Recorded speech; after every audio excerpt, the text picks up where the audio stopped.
This is the third annual End Gun Violence citywide festival. The goal, call attention to the epidemic of gun violence, especially in communities of color here in Washington, D.C.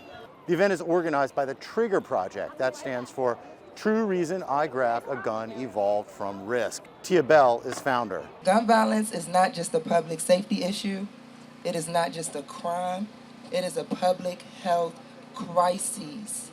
The organization focuses less on gun control, on the weapons themselves, and focuses instead more on the individuals pulling the trigger and the individuals impacted by gun violence. A lot of the gun violence that happens, especially in Washington, D.C. or in big metropolitan areas, is personal.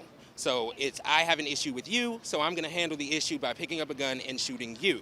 And the socio-emotional aspect is understanding the shooter, understanding why someone picks up a gun, the different reasons behind why they might do that, how they express their anger, grief, sadness, anything like that. We get to the mental health aspect of it. The organization says both the nation and local communities, like here in Washington, D.C., have simply accepted gun violence in communities of color as a standard way of life. They want to change that.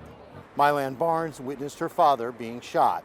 I had to have been like 9 years old, 10 years old when my father got shot 13 times. He got shot 13 times in front of me.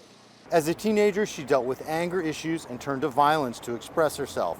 She says the Trigger Project has created space to work through emotions without violence. I had really implemented harm upon others because I felt like that was all I had within me. My goal is to be able to teach the community that we don't have to fall victim to our disparities. We don't have to let ourselves become a product or be defined by our environments. It's up to us on how our stories and our narratives are displayed. The Trigger Project says their long-term goal is to eliminate interpersonal gun homicides by the year 2100, by the end of the century.